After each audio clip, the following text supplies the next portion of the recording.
What's going on, everybody? Welcome back to another episode of the FF Ball Busters podcast. Thank you for joining us. My name is Eric. That's my co host, Will. And today we are going to be getting into something a little bit different. We're going back to the Dynasty area or the Dynasty realm, and we're doing a 2024 Rookie Dynasty mock draft for you guys today. We're only going to be doing the first round.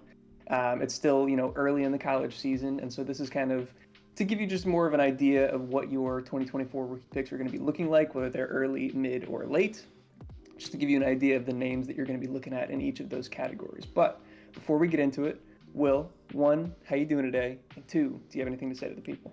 Okay. One, I'm feeling great. I'm excited to be doing this. I love way too early mocks. They're always fun to do, especially when we see how much things change as time goes along.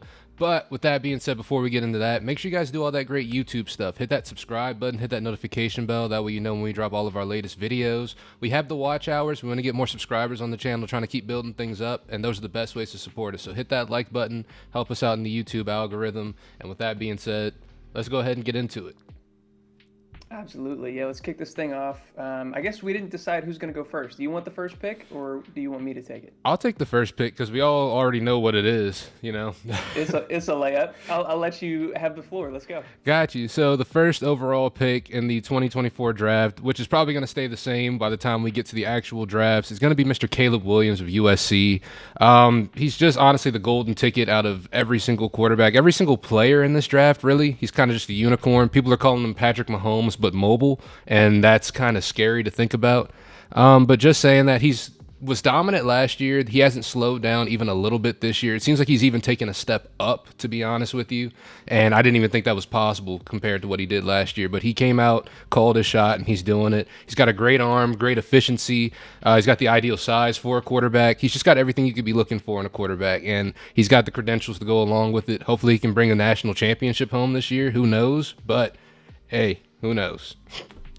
Yeah, we'll see. USC's defense is atrocious. Yeah. I don't know if we can get the national championship done, but that certainly makes for fun games to watch because every game they're in is a shootout. Yeah, QBR over 87 so far on the season, 50 being the average, 100 being perfect if you weren't aware. So he's close to leading in that category. 24 total touchdowns through 5 games, which is outstanding. And even last week, he showed that in what wasn't his best passing performance, he only completed 14 passes, 219 yards, and a touchdown, which still isn't that bad. He was able to lead his team to victory with his legs with 41 yards and 3 rushing touchdowns. He's an absolute beast, can't be stopped. Easy number 1 pick. Absolutely agree. Oh, before we move to the next one, what kind of format are we, kind of drafting for in this? Yes, so that is very important that we include in here. Thank you for bringing that up. We are doing super flex, tight end premium, half PPR is what I'm basing this off of. Okay. That's what I figured as well. That's what I figured as well, Yeah. but I just wanted to make sure the people out there knew what we were going with. Glad you mentioned that. Yeah, that'll be useful information. I wonder, even in one quarterback formats, where Caleb Williams would go, though. Not that we need to discuss that necessarily, but I'm just curious with how good he is. Like, he's still going to be like a top 5 QB and very important for your rosters. He'd probably still be top 2, if not just number 1 also. Because the only person I could see competing with him, well, let's see who you have at the 102 before we, is Marvin Harrison Jr. out of Ohio State. Another absolute lock. I think it would be very difficult for him to get kicked out of the 102 spot even throughout the rest of the season and draft process because we've seen all that we need to see from him. I did think that after his ankle injury versus Notre Dame that he was probably just going to shut it down for the rest of the season for that exact reason. We don't need him to prove anything else to us, but he came back in that game, and really that was his only down game on the season besides the week 1 quarterback disaster versus Indiana. Outside of those 2 games, he's gone 7 for 160 and 2, 5 for 126 and 1, and 8 for 163 and 1. He's an absolute monster, and I think as soon as he gets drafted, he's probably the wide receiver 3 in Dynasty. No, I absolutely agree. Like you said, he's the best prospect we've seen since like Julio Jones, and that's saying something considering between that time we've had Justin Jefferson and Jamar Chase arise, along with every other great wide receiver we've seen as of late. So to say that this guy coming out of college at 6'4", 205 is already one of the best receivers we've seen in a long time, that's scary to think about. So at the 102, you really can't pass up on that kind of potential, for sure. Absolutely, for sure. Taking a look at the 103, going back to the quarterback, Mr. Drake Maye out of UNC. So honestly, not much has really changed between these top 3 picks. It's just kind of changed, maybe the order of them for you guys, but in terms of being a star quarterback, it looks like he has the ability to do that at the NFL level as of so far. This season stats on the year so far this year haven't been super impressive compared to last year, but he still is leading the Tar Heels through an undefeated record through 4 games, so he is still going out there performing. And I don't know, that one left-handed throw under duress, kind of crazy from him as well, just showing that improvising ability. But at 6'4", 220, I think, he's going to be a day one starter next year at some point, especially looking at all the quarterbacks in the league right now and how some are performing. He's going to plug in pretty much immediately and make an impact. And I believe in this UNC quarterback for sure.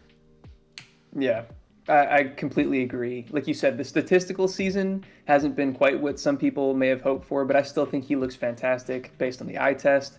Again, super high QBR of over 85, hasn't had a single game under 70% completion percentage, and his rushing floor is still there as well. He's averaging double-digit rush attempts per game and has 3 rushing scores through 5 games. He's still as advertised, and I can't wait to add him to some of my teams this upcoming season. Absolutely. This is where things shake up. This is where things start to change. If you guys were with us over the summer, we've done a few of these 2024 mock drafts already. And I think the strength of the class before the season started seemed to be the running backs. There were tons of big names. They were all performing at a high level. And a lot of those guys have kind of dropped off. Because of that, I think I'm probably going to go back to the quarterback well again here at the number 4 pick, and I'm going to go with J.J. McCarthy out of Michigan. I know this might be a little bit of a spicy take, but he's been fantastic so far this season for the Wolverines. Again, undefeated record so far. His QBR, outside of one weird game versus Bowling Green, has been almost perfect, near 100 QBR rating through those 4 other games. Similar to Drake Maye, his completion percentage has been very high. He's been incredibly efficient. I will say they haven't asked him to throw the ball a ton. The Wolverines are very, very efficient on the ground and seem to be beaten up on all of their opponents so far this season. So I'm hoping that they get some more difficult matchups coming up soon where he can kind of prove himself in the passing game. But yeah, he's looked great. And in Superflex leagues, you got to take your shot on these high upside quarterbacks. I absolutely agree. J.J. McCarthy is somebody who kind of recently popped up on my radar because honestly, I didn't know Michigan was ranked 1 until a couple weeks ago, and I didn't know they were rolling as much as they were, so I had to take a look into it. And he has been performing very well. Like you said, he's been smart with the ball. He's been efficient with it as well. And Michigan's a great team, but at the end of the day, he does have to go out there and perform. It's not like they're drawing things up for him a whole lot from what I've seen. Yeah. So I like J.J. McCarthy right there. And taking a look at the 105, we're actually going to go over to the tight ends. I'm looking at Mr. Brock Bowers out of Georgia. One of the best tight end prospects we've seen in a long time. Well, not in a long time, probably since Kyle Pitts. But to say that's also a lot because Kyle Pitts is considered one of the greatest tight end prospects of all time. And this is a guy who's definitely a 3-down tight end. He's someone who can line up just about anywhere on the field, has elite ball skills, is a good blocker. He's just a playmaker on offense no matter where it is you put him out there on the field. His performance against Auburn, 8 catches, 157 yards, and a touchdown. Super encouraging to see from a tight end. And with the tight end landscape being what it is in fantasy right now, in terms of it just being sort of a wasteland, we don't know who's who, having these elite guys coming out of college who can make an impact immediately and you can get on your team, especially in a tight end premium league, could be extremely huge. So having a guy like Brock Bowers, I don't know, he's kind of just the full package. He's everything you would want in a tight end, and he should slot in immediately at the NFL level, like literally immediately. He should be an impact starter. Yeah. Guys, listen to Will when it comes to tight ends. He was calling Sam Laporta as the tight end 1 last year, or this offseason really, before we got into the NFL season. And now he kind of looks like the Dynasty tight end 1 overall. It seems like people have already anointed him, and it makes sense. He's earned it. So yeah, if we're saying Brock Bowers is going to be in that same conversation, let's listen up. The only question mark I think about him is size. Is he still listed at like 230, 235 right now? Yeah, he's listed at 6'4", 230 right now. I wonder if he bulks up or if he's comfortable staying there. We'll see what happens with that. But that's the only question mark that I have. He's looked fantastic. Otherwise, love that pick there at the 105. For me, at the 106, I am going to go with the first running back off the board, and it'll probably be the only one for a little while. We'll see what Will does, but the only running back, in my opinion, that's continued to perform at a high level this season, TreVeyon Henderson, running back out of Ohio State. He was mentioned in the same breath as Bijan Robinson as of like 2 years ago. He had injury woes and some troubles this past season, and so that kind of knocked him down the list a little bit. But he's risen back up so far this season in 2023. Incredibly efficient. He's looked really good running behind that offensive line. And like I said, kind of separated himself from the rest of the running back pack just based on their kind of disappointment so far this season. But yeah, the pedigree is there. He was a highly recruited prospect. He's performed well when he's been healthy, and so I don't have any other question marks there. I'm willing to take him at the 106. No, I absolutely agree. And I think that he's only like one like marquee game away from being a guy that's just solidified himself in that spot. So right now we're saying it's iffy, but he's really just one or two good performances away from being like, yeah, he's absolutely in this spot. He's earned it. So I like that. Yeah. Thank you. Of course. Taking a look at the 106, it is 107. 107, right? Yeah, I think. 107. Yeah. Sorry about that, guys. Taking a look at the 107, I'm going back to the quarterback room. I'm looking at Mr. Quinn Ewers out of Texas. Ooh. Yeah. So I feel like he's been pretty impressive. Of course, the frame of him isn't, he's 195, so he is a little light, 6'2", but he goes out there and he's been performing. I feel like he's been performing in just about all facets of the game at Texas so far, and I want to see him continue to sort of develop. But so far on the season with a 66% completion percentage, 1,358 yards, 10 touchdowns, 1 interception, it's pretty impressive so far. He's just been steady, he's been consistent, and he's been going out performing week to week. So I like Quinn Ewers in this spot in terms of a super flex for sure, if we're looking at this format. Yeah, I dig it. This class has an interesting group of quarterbacks behind that top tier, and I think he absolutely belongs near the top of that list. There's a few other guys that I think are in the mix, and I'm very curious to see how the rest of the season shakes out as to where they all kind of fall. But like you said, he absolutely has been playing quite well, and I think belongs near the top of that list. So I like that at the 107. For me, at the 108 here, I'm going to go back to the wide receiver group. And I'm going to take Emeka Egbuka, wide receiver out of Ohio State. I do think he's one that's probably fallen the furthest just based off of kind of our summer list. Mm-hmm. And I think he could really become a value. The quarterback play at Ohio State has not been the best, at least early in the season. And I don't think it's been great as of late either. So his stat lines haven't been all that impressive, but we know what he's capable of. We've seen it from last year when they did have the quarterback play. We've seen it in a couple spots this year as well. And we also just know what Ohio State receivers do once they hit the league.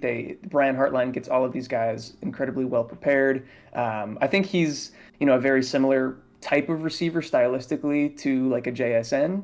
And I've heard plenty of people that I trust talking about, he might be just as good. I've heard a few people saying he's even better. I don't know that I'm really willing to get to that point yet, but he's in the conversation. And so if we're talking about a guy like that all the way down here at the 108, like that's got to be a value. So yeah, that's who I'm going to go with here. I absolutely love that. I love the fact that he's still performing at this level. Him and Marvin Harrison Jr., of course, even though the quarterback changes happened from CJ Stroud to the new quarterback, and their production hasn't really dipped at all. So that shows that them as talents themselves, they have been kind of the ones that have been going out there performing. Not saying CJ Stroud hasn't. He's been amazing so far this year. But just showing that shows that these wide receivers are competent themselves, and Emeka Egbuka up there with the most competent of them in this draft class for sure. Yeah. Taking a look at the next spot, I'm actually going back to the wide receiver room. I've got Malik Nabers out of LSU. He's just somebody who's been performing. He's been super dynamic for LSU. He's been one of the best offensive players. Actually, no, not even one of. He has been the best offensive player on this team by far, in my opinion. He's dominated just about every game. He currently ranks second in receiving. And he's been doing great this year, and I feel like he's going to perform at the NFL level. He should be a day one starter as well. I love how a lot of these wide receivers, I feel like as of late, have just been super dynamic in these first round wide receivers. They've been great, and I feel like he's going to be one of them. Yeah, I was debating between him and Egbuka there at 108. Maybe I made the wrong decision. We'll see. These guys are both incredible. But let me read off the stat lines that we've had through 5 games for Malik Nabers. Starts off the season 5 for 87 and 1. Goes to Mississippi State 13 for 239 and 2. Follows that up 8 for 130 and 2, 8 for 102, 6 for 146 and 1. He's an absolute beast. I'm glad we talked about him, like I said, over the summer, and we were kind of comparing him to Xavier Worthy. He's been the better of the two by far, and so I'm very, very intrigued to see if he can keep up this pace at LSU, and he could absolutely rise up this list even higher than where he's at right now. Absolutely. I feel like one of our main concerns with him last year was that he wasn't really finding the end zone a lot, and as you've just said through that stat line, he's finding it this year. So, yeah. Absolutely. All right, so where are we at now? Is this the 110 already? Yes, this is the 110. The 110. So I mentioned the running backs have kind of fallen off a little bit, but it seems like the wide receiver group has kind of risen up to match that. There's plenty of other wide receivers that have climbed the ranks and are worthy of being first-round picks. The next one on this list for me is going to be Rome Odunze, wide receiver out of Washington. He's been fantastic so far this season. Again, looking at the stat lines, he hasn't had a single game under 5 receptions. He's been over 100 yards in 4 of 5 games, and he's found the end zone 4 times in 5 games so far. Really, really impressive, especially when you consider the fact that he's playing alongside another highly recruited prospect in Jalen McMillan. They've been a lethal combo out there in Washington with a good quarterback as well. We'll see if he finds this list or not. But yeah, Washington has looked good.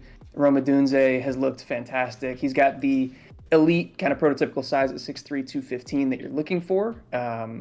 Washington, not necessarily a wide receiver U or somewhere that we expect a lot of good prospects to come from. So there's a little bit of question mark in that, but I'm not going to scout the helmet. I'm going to scout the player, and I really, really like Rome Odunze this year. Nah, I like that pick a lot. He's somebody that's been raising up my boards as well in terms of his performance so far this year. Like you said, Washington has some surprising people coming out of there, honestly, between him and Michael Penix Jr. But unfortunately, Michael Penix did not make my list because what are we at? We're at the 111 right now, so he's not on my part at least. I don't know. He might be your final pick. But we'll see. As for me at this spot right here, I've got Braelon Allen out of Wisconsin. So I know the running backs have kind of fallen off a little bit. I also know he's not a great pass-catching running back at all. He's mostly known for just being a pounder. But at the same time, he's been playing since he was 17 years old in college.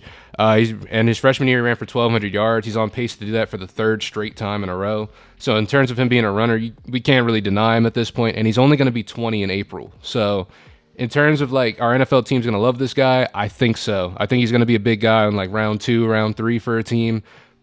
Probably get a lot of burn very early on because we've seen running backs who maybe don't have the best pass catching skills still succeed in the NFL, and there's a lot of teams that need a good running back there. So Braelon Allen at 245, someone I would probably take a chance on if I needed a running back, to be honest with you. Yeah, I completely agree. I think the NFL is going to love him, even if the production hasn't been quite what we had hoped, or his role hasn't expanded, like you said, in the passing game, like a lot of people might have anticipated. I think the size is just too good to pass up for a lot of NFL teams, and he's going to have a sizable role once he gets there. So I like that a lot. To round things out with the last pick, the 112, I'm going to go back to the wide receiver position once again. A guy that people might be questioning why he hasn't been taken already. That's going to be Keon Coleman, wide receiver out of Florida State. He's been a beast so far this year. He has the prototypical size, currently listed at 6'4", 215. I feel like he's even bigger than that. He looks like an absolute unit out on the field. We've seen some ups and downs, whether that be related to his play or the quarterback play, whatever the question is.